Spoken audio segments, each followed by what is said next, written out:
Hello student, welcome to the part 2 of our topic area and perimeter. Part 1 में मैंने आप लोग को स्क्वायर के बारे में बताया था और उसका एरिया कैसे फाइंड करते हैं ये समझाया था। साथ ही साथ रेक्टेंगल के बारे में भी बात हुई थी और उसका एरिया कैसे फाइंड करते हैं वो भी मैंने आप लोग को एक्सप्लेन किया था फर्स्ट पार्ट में। ठीक है ना, दो तरह से मैंने एक्सप्लेन किया था। एक कि किसी रेक्टेंगल को या स्क्वायर को छोटे छोटे मतलब यूनिट स्क्वायर में कन्वर्ट करके और फिर उसको काउंट कर लेना है, जितना होगा वही उसका आंसर होगा। और दूसरा फार्मूला का यूज़ करके। ठीक है ना, तो स्क्वायर के लिए फार्मूला मैंने क्या बताया था, थोड़ा लिखते हुए भी चलते हैं। जैसे ये टॉपिक्स हम लोग कवर किए थे, तो एरिया ऑफ द स्क्वायर में मैंने आप लोग बताया था साइड मल्टीप्लाइड बाय साइड, या इसको हम लोग ऐसे लिखते थे ए मल्टीप्लाइड बाय ए, क्योंकि ए का मतलब साइड होता है, मतलब हम लोग साइड को ए से रिप्रेजेंट करते हैं। ठीक है, तो ए साइड के प्लेस में हम ए मल्टीप्लाइड बाय ए भी लिख सकते हैं। और एरिया ऑफ रेक्टेंगल के बारे में क्या बोले थे हम लोग, LENGT लेंथ इंटू ब्रेथ, यानी लेंथ के लिए L और ब्रेथ के लिए B। तो ये फॉर्मूला हम लोग पिछले पार्ट में सीखे हुए थे। साथ में कुछ वर्ड प्रॉब्लम्स भी किए थे और इस पार्ट में हम लोग थोड़ा और ज़्यादा वर्ड प्रॉब्लम्स करेंगे ताकि हम लोग को और क्लियर हो जाए।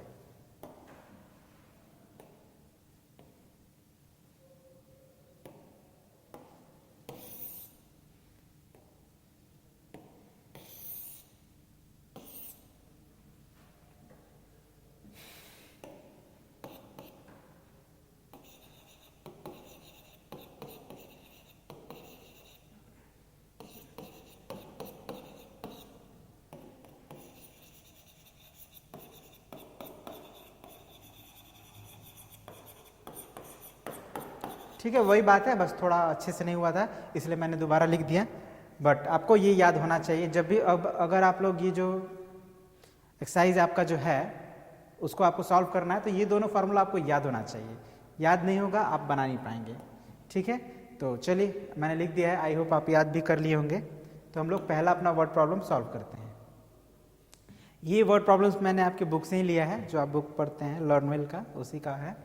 तो आपके बुक में ये क्वेश्चन होगा, आप उसमें देख सकते हैं। और अब हम लोग थोड़ा इसको क्वेश्चन को पढ़ते हैं, समझते हैं और फिर इसको सॉल्व करते हैं। तो क्वेश्चन है पहला हमारा, the length and the breadth. अच्छा, लेंथ और ब्रेथ किस में होता है, रेक्टेंगल में।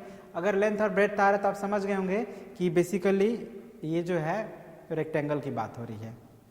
ठीक है, of the floor of a room are 12 metre and 9.5 metre. Floor समझते हैं, किसी रूम का जो फर्श होता है जिस पर हम लोग अपना कोई चीज़ सामान रखते हैं या खुद रहते हैं, तो वो उसका फ्लोर होता है, मतलब निचला हिस्सा। और उसका लेंथ है 12 मीटर, मतलब ये लेंथ है, और ये ब्रेथ है 9.5 मीटर। हमें क्या बताना है, तो find the area of a carpet. हमें कारपेट का एरिया बताना है। ठीक है ना, कारपेट आप समझते हैं ना, दरी वरी होता है जो बिछाया जाता है, उसको कारपेट कहते हैं या चटाई भी कहते हैं। Which is to be displayed on the entire floor, मतलब हमको कारपेट का एरिया बताना है जितना में वो पूरा रूम को कवर कर दें। तो कारपेट का एरिया उतना ही होगा जितना कि फ्लोर का है, क्योंकि फ्लोर को कवर करना है, यानी फ्लोर का जितना एरिया होगा उतना ही एरिया का कारपेट चाहिए, तभी उसको पूरा कवर कर पाएगा। ज़्यादा हो जाएगा तो भी वो बच जाएगा और कम होगा तो पूरा कवर नहीं कर पाएगा। यानी कि हम लोग को इस कारपेट का एरिया उतना ही होना चाहिए जितना कि इस रूम का फ्लोर का एरिया होगा, क्योंकि फ्लोर पर बिछाना है। तो हम लोग क्या करेंगे, फ्लोर का एरिया निकालेंगे। ठीक है, बात को फिर से मैं बता रहा हूँ, ध्यान दीजिएगा। हम लोग को क्या फाइंड करना है, तो area of carpet which is to be displayed on the entire floor, मतलब पूरे फ्लोर को कारपेट से कवर करना है। तो हमको हमारा कारपेट का एरिया कितना होगा, तो जितना उस फ्लोर का एरिया होगा, और फ्लोर का एरिया कितना होगा तो वो हम लोग को निकालना पड़ेगा। ठीक है, तो फ्लोर का आपका देखिए दिया हुआ है लेंथ और ब्रेथ। लेंथ और ब्रेथ दिया है, इट मीन्स फ्लोर जो है वो रेक्टेंगल के शेप में है ना। जनरली फ्लोर जो होते हैं रेक्टेंगल के शेप में होते हैं, कभी कभी स्क्वायर के शेप में भी होते हैं। तो ये जो फ्लोर है वो रेक्टेंगल के शेप में है, जिसका लेंथ ब्रेथ हमें पता है। तो हम लोग अब इसका थोड़ा स्टेटमेंट लिखेंगे और इसको फाइंड आउट करेंगे। सोल्यूशन क्या है, गिवन। थोड़ा हम लोग शॉर्ट में लिखेंगे, उतना ज़्यादा लिखने की जरूरत नहीं है। L is equal to, L means length कितना है 12 metre, and B is equal to 9.5 5 metre. Thus area of floor कितना हो जाएगा, L इंटू बी। अब लेंथ कितना है 12, अब ब्रेथ कितना है 9.5। ठीक है, तो हम लोग ये जो न्यूमेरिकल वैल्यू उसको मल्टीप्लाई करेंगे। यहाँ पे हमको यूनिट लिखने की जरूरत नहीं है, लिख सकते हैं, लिखेंगे अच्छा है लेकिन ज़रूरत नहीं है। फिलहाल हम लोग इसको मल्टीप्लाई करते हैं, रफ में मल्टीप्लाई कीजिए। 12 9.5, 5 2 ज़ा 10, 5 1 ज़ा 5, 6 18,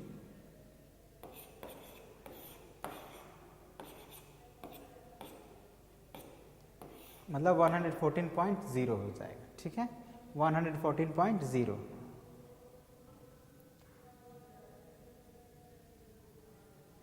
यानी अब हम लोग 0.0 नहीं लिखेंगे, 0.0 का कोई वैल्यू नहीं होता, तो केवल लिखेंगे 114। अब ये मैंने बताया कि जब भी हम लोग एरिया निकालते हैं तो स्क्वायर लिखते हैं उसमें, तो 114 स्क्वायर हो गया, और यूनिट इसका मीटर है तो मीटर भी लिख देंगे। मीन्स एरिया ऑफ फ्लोर क्या निकल गया हमारा, एरिया ऑफ फ्लोर क्या निकल गया, तो 114 स्क्वायर मीटर। अब हम लोग को ये बताना है कि कारपेट कितना लगेगा, मतलब कितना एरिया कारपेट का लगेगा उसको पूरा बिछाने के लिए। तो जैसे मैंने बताया कि जितना फ्लोर का एरिया होगा उतना ही कारपेट का एरिया भी एरिया होगा। तो अब उसी चीज को हम यहाँ पे लिखेंगे, hence the area of carpet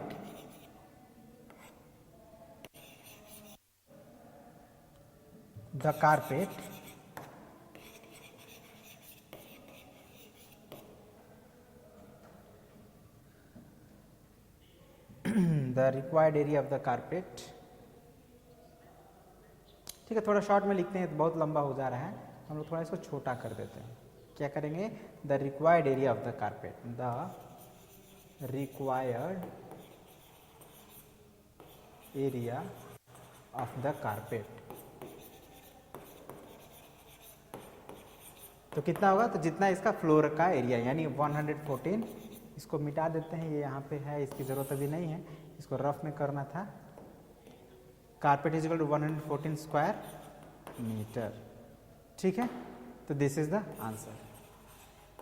ठीक है, तो समझ गए हम लोग। अब देखिए रिक्वायर्ड लिखने, रिक्वायर्ड का मतलब क्या है, रिक्वायर्ड का मतलब जितना हमें चाहिए, जो हमें चाहिए वो कितना है, नहीं तो हमें पूरा लिखना पड़ता। The area of a carpet which is to be displayed on the entire floor is equal to, इतना लिखना पड़ता। अब इतना नहीं लिखने से बचने के लिए हम लोग क्या किए, सिंपली क्या किए, रिक्वायर्ड लिख दिए। ये बात को थोड़ा ध्यान रखना है।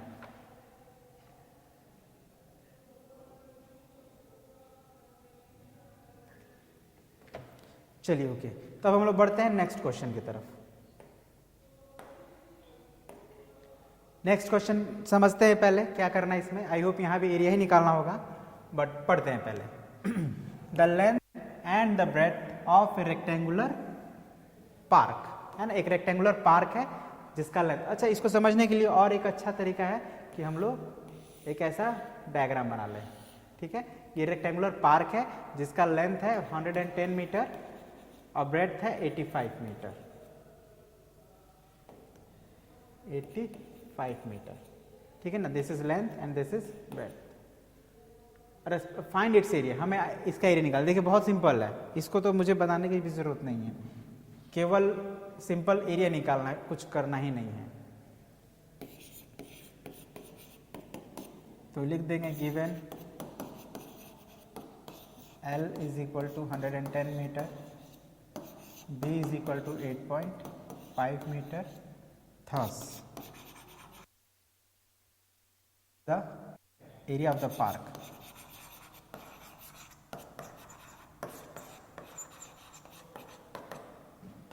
L into D means 110 into 8.5। अब इसको मल्टीप्लाई कर लेना है, जितना आएगा उतना ही square metre will be the answer. ठीक है, तो ये आप लोग खुद कर लेंगे। ओके, बहुत ही सिंपल था।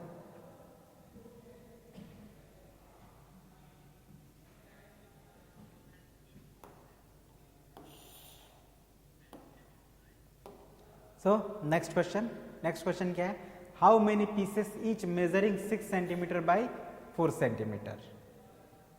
How many pieces each measuring 6 centimeter by 4 centimeter can be cut from a sheet of length 1.5 meter and width 16 centimeter। मतलब एक शीट है, शीट जैसे पेपर शीट होता है, कोई बड़ा सा शीट है जो आपका रेक्टेंगल के शेप में इस तरह से है ना। अब इसकी लंबाई है 1.5 मीटर और इसकी विड्थ है 16 सेंटीमीटर। समझ लीजिए। अब इसमें से छोटा छोटा पीस काटना है 6/4 है ना। मतलब इसके जैसे इधर से 6 ले लेना है और इधर से 4, इधर से 6 सेंटीमीटर ले लिए और इधर से 4 सेंटीमीटर ले लिए और इसी तरह से इसको ऐसे काट दिए। ऐसे काटते जाना है 6/4। यहाँ भी हम लोग रेक्टेंगल बना रहे हैं 6/4 के शेप में। तो बोल रहा है कितना पीस कटेगा। अब ये तो मैंने एक रफली बनाया है, आप इसको गिन कर मत बता दीजिएगा, ये करेक्ट आंसर नहीं आएगा। लेकिन इसी तरह से काटना है तो हमें बताना है इससे पीस कितने होंगे इस तरह से। ठीक है, तो ऐसा क्वेश्चन का आंसर हम लोग कैसे सॉल्व करेंगे ये समझते हैं। तो इसको मैं मिटा दे रहा हूँ क्योंकि स्पेस कम पड़ जाएगा, इसको मैं इरेज कर दे रहा हूँ, ये समझने के लिए था। और अब हम लोग क्या करेंगे, हमारे पास एक पीस है, मतलब एक शीट है पेपर का और उसको पीस पीस में काटना है। तो पहले हम लोग पेपर का एरिया निकालेंगे। Given length of sheet,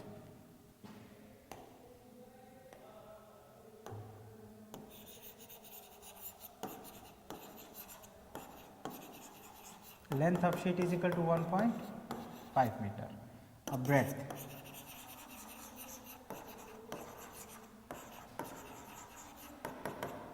16 centimetre.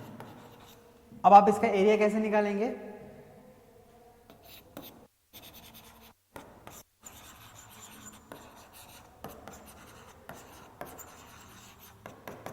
तो देखिए यहाँ पे लेंथ है और ब्रेड्थ है, लेकिन यहाँ पे एक प्रॉब्लम है। अगर हम लोग सीधे सीधे मल्टीप्लाई कर देंगे तो एक प्रॉब्लम आएगा, क्योंकि ये जो लेंथ है वो मीटर में है और ब्रेड्थ जो है वो 16 सेंटीमीटर में है। और वैसे भी आपको दिख रहा है लेंथ जो है वो छोटा लग रहा है और ये बड़ा लग रहा है अगर हम मीटर सेंटीमीटर को हटा दे तो इसीलिए आपको बहुत केयरफुल होना है। अगर इसके यूनिट्स डिफरेंट डिफरेंट हैं तो उसको हम लोग सेम यूनिट में कन्वर्ट कर लें। तो सेम यूनिट में कन्वर्ट करने का क्या तरीका, सबसे आसान होता है मीटर को सेंटीमीटर में कन्वर्ट करना। तो 1.5 मीटर को सेंटीमीटर में कन्वर्ट करने के लिए क्या करते हैं, 100 से मल्टीप्लाई, तो 150 सेंटीमीटर हो जाएगा। ठीक है, ये तो हम लोग ऑलरेडी सीखे हैं जब हम लोग लेंथ पढ़ रहे थे। तो अब लेंथ हो गया आपका 150 सेंटीमीटर और ब्रेड्थ हो गया 16 सेंटीमीटर। तो हम लोग को अब यही वैल्यू यूज़ करना है, ये वाला यूज़ नहीं करना है। तो एरिया ऑफ द शीट क्या हो जाएगा, 150 मल्टीप्लाइड बाई 16। अब इसको मल्टीप्लाई करेंगे, रफ में करिए,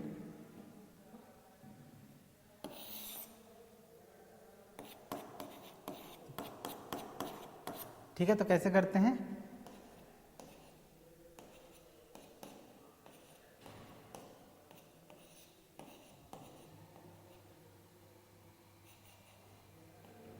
टू 400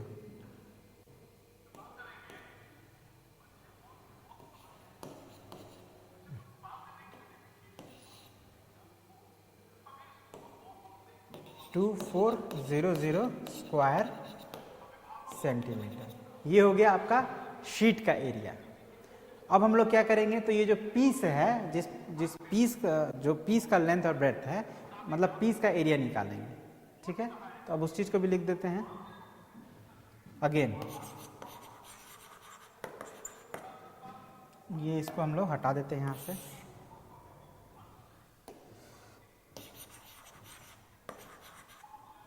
अब हम लोग को क्या करना है, तो length of piece,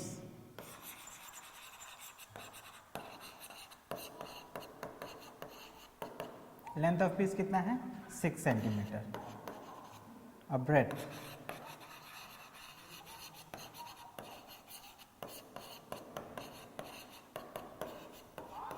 4 centimetre. Thus area of each piece क्या हो जाएगा,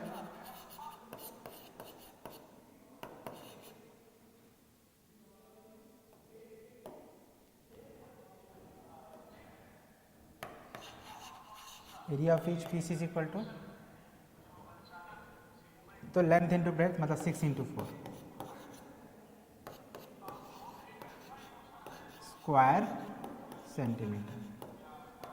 तो अभी हमने क्या किया, अभी तक हमने दोनों ही शीट का भी और पीस का भी एरिया निकाले हैं, लेकिन हमें तो निकालना है कि कितने पीसेस, हाउ मेनी पीसेस, कितने पीसेस काटे जा सकते हैं। तो जब भी आपको इस तरह का निकालना हो, जब भी आपको नंबर निकालना हो, तो आपको क्या करना है कि बड़े वाले एरिया में छोटे वाले एरिया को डिवाइड कर देंगे। ठीक है, मतलब ये जो बड़ा एरिया है, इस बड़े वाले एरिया को इस छोटे वाले एरिया से डिवाइड कर देंगे, तो उसी से उसमें जो आंसर आएगा वही हो जाएगा आपका नंबर ऑफ पीसेस। तो अब हम लोग यहाँ पे लिख देते हैं hence required number of pieces.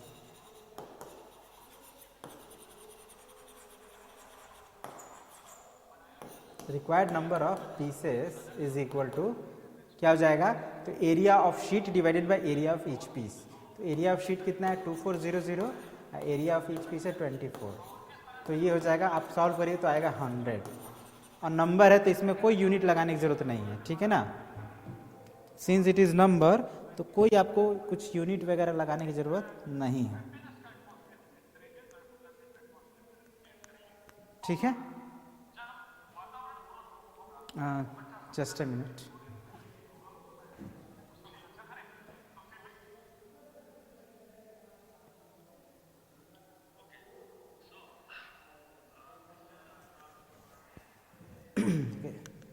Sorry for the disturbance. तो ये हमारा हो गया नंबर ऑफ पीसेस 100। समझ गए आप, हमने क्या किया, पहले शीट का एरिया निकाला और फिर पीस का एरिया निकाला और फिर उसको डिवाइड कर दिए, तो हमारा निकल गया नंबर ऑफ पीसेस। ठीक है, ध्यान रखिएगा, ऐसे क्वेश्चंस बहुत आते हैं। ठीक है, तो अब एक next question. Next question is a line is 45 metre long, है ना, and 32 metre wide. A line, line है, लाइन नहीं है, लेन है, इट इज लेन, मतलब एक गली। ठीक है, so there is little misprint, ये जो है लेन है, LANE। A lane is 45 metre long and 35 metre wide. Lane आप समझते हैं ना, गली जो होता है। ठीक है, तो 45 मीटर लंबा है, 32 मीटर वाइड है। हमें क्या करना, मतलब जो लेन होगा वो रेक्टेंगल के शेप में ही होगा। वैसे भी जहां लॉन्ग और वाइड आ जाए, लेंथ और ब्रेड्थ आ जाए, उसको आपको समझ लेना है कि it is in the form of a rectangle. अब find the cost of levelling.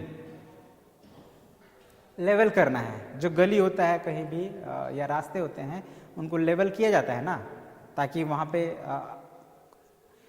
आना जाना सुविधा हो सके। मतलब अगर कोई वाहन, कोई व्हीकल उस गली से गुजर रहा है तो उसका गुजरना इजी हो जाता है, अगर वो एकदम लेवल में हो जाए, प्रॉपर लेवल में हो जाता है। तो लेवल करना है उसको, लेकिन लेवल करने का रेट होता है। क्या रेट है, तो ₹2.50 पर स्क्वायर मीटर। यानी कि जब उसको लेवल करेगा तो 1 स्क्वायर मीटर लेवल करेगा तो 2.50 वो पैसा लेगा। तो हमें ये पता करना है कितना स्क्वायर मीटर उसका एरिया है ना। स्क्वायर मीटर आएगा तो समझिए कि एरिया ही निकालना है। स्क्वायर मीटर है ना ये, तो स्क्वायर मीटर है तो क्या निकालेंगे, एरिया निकालेंगे। ये सब कुछ बातें हैं जो ध्यान रखिएगा, तो आप आसानी से आपको क्या निकालना है पता चल जाएगा। तो हम लोग समझ में आएगा कि यहाँ पे एरिया निकालेंगे। तो पहले जो गिवन है उसको लिखते हैं।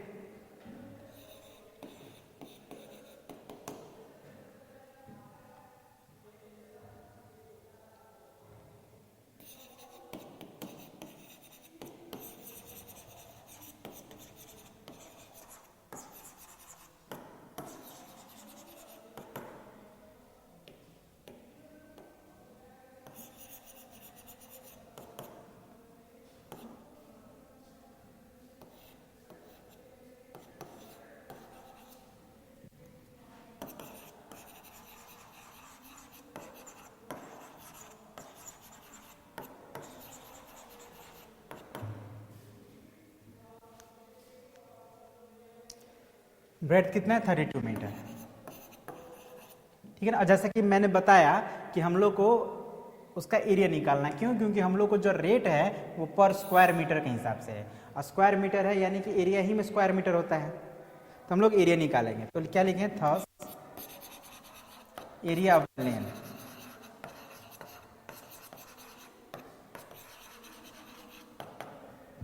Area of the lane is equal to length into breadth, मतलब 45 मल्टीप्लाइड बाई 32, तो 45 में 32 से मल्टीप्लाई करिए,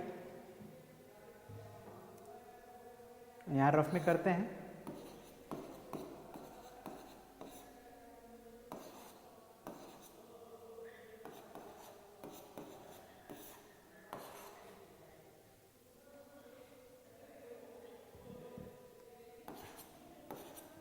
$1440,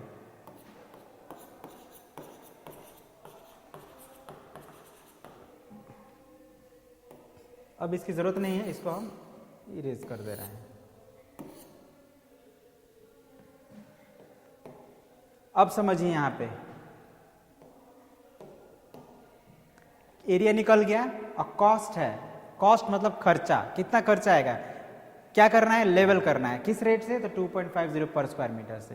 तो हमको कॉस्ट निकालना है, तो हम सीधे यहाँ पे लिख सकते हैं हेंस कॉस्ट ऑफ लेवलिंग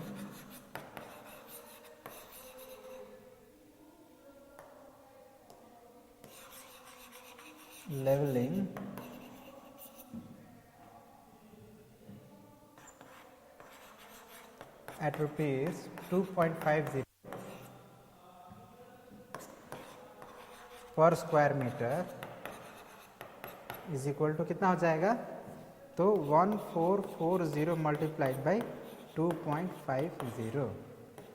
अब इसको मल्टीप्लाई कर लेना है बस, और मल्टीप्लाई करने से जितना आएगा वही हो जाएगा आंसर। तो ये मैं छोड़ दे रहा हूँ आप लोग के लिए, ठीक है। मल्टीप्लाई आप लोग कर लेंगे और आंसर लिख देंगे आप लोग।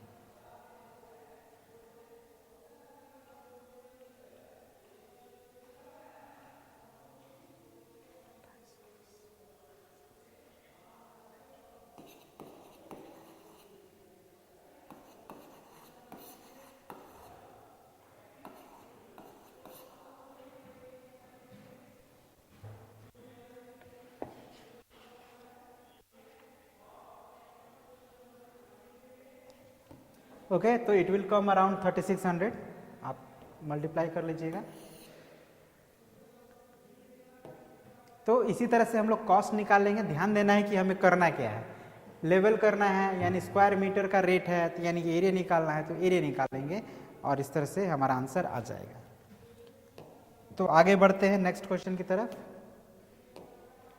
अब एक क्वेश्चन है, which of the two rooms is bigger, one whose length and breadth of the floor are 10 metre, मतलब कंपेयर करना है। यहाँ पे हम लोग को बेसिकली क्या करना है, कंपेयर करना है। तो दो रूम्स हैं, हमें बताना है कि बिगर कौन है, बड़ा कौन है। तो बड़ा बताने के लिए हमें उसका एरिया ही निकालना पड़ेगा। अगर दो रूम को कंपेयर कर रहे हैं, यानी दो एरिया को कंपेयर कर रहे हैं, तो दोनों एरिया निकालना पड़ेगा। तो देखिए पहला, one whose length and breadth of the floor 10 metre and 8.5 metre, मतलब एक रूम का लेंथ है 10 मीटर, ब्रेथ है 8.5 मीटर, और एक दूसरा है जिसका लेंथ एंड ब्रेथ है 9.5 मीटर एंड 9 मीटर। हमें बताना है कि कौन सा बड़ा है। तो क्या करेंगे, दोनों का एरिया निकालेंगे।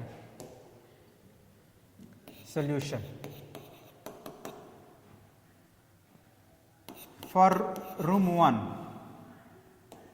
हम लोग लिखते हैं फॉर रूम 1, दो रूम है तो room 1 L is equal to 10 metre, B is equal to 8.5 metre, thus area is equal to L into B, मतलब 10 इंटू 8.5, कितना हो जाएगा 85 स्क्वायर मीटर, ठीक है ना। रूम 1 का एरिया कितना है, 85 स्क्वायर मीटर आया। अब फॉर रूम 2, अब दूसरा रूम का निकालते हैं। L is equal to 9.5 metre, B is equal to 9 metre, thus area is equal to L into B means 9.5 into 9। अब इसको मल्टीप्लाई करिएगा,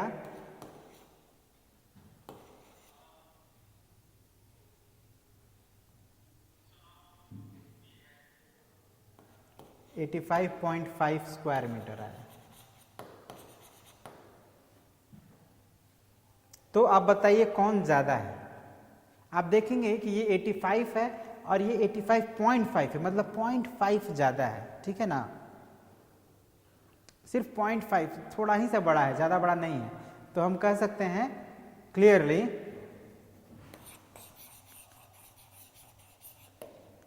85.5 is greater than 85,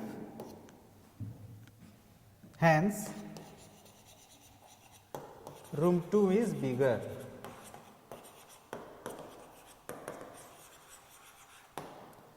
ठीक है, तो हमने क्या किया, दोनों का एरिया निकाला, जो उसमें बड़ा था बड़ा, जो छोटा था वो छोटा। तो इसी तरह से हम लोग वर्ड प्रॉब्लम्स को सॉल्व करेंगे। तो मैंने ऑलमोस्ट सभी वर्ड प्रॉब्लम्स को सॉल्व कर लिया है, और एक दो बचे हैं तो उसको आप खुद करें। ओके, सिंपल है, जो मैंने बताया है उसी बेस पे आप थोड़ा सा प्रयास करेंगे तो बन जाएगा ज़रूर। ओके, तो इसी के साथ हमारा ये जो सेकंड पार्ट है वो कंप्लीट होता है, और नेक्स्ट पार्ट में मैं आप लोग को पेरीमीटर, मतलब स्क्वायर और रेक्टेंगल का पेरीमीटर निकालना सिखाऊंगा, और साथ ही साथ उससे रिलेटेड कुछ वर्ड प्रॉब्लम्स भी करूंगा। ठीक है, तो आज के लिए इतना ही रहने देते हैं, मिलते हैं अगले पार्ट में। तब तक के लिए goodbye, have a nice day.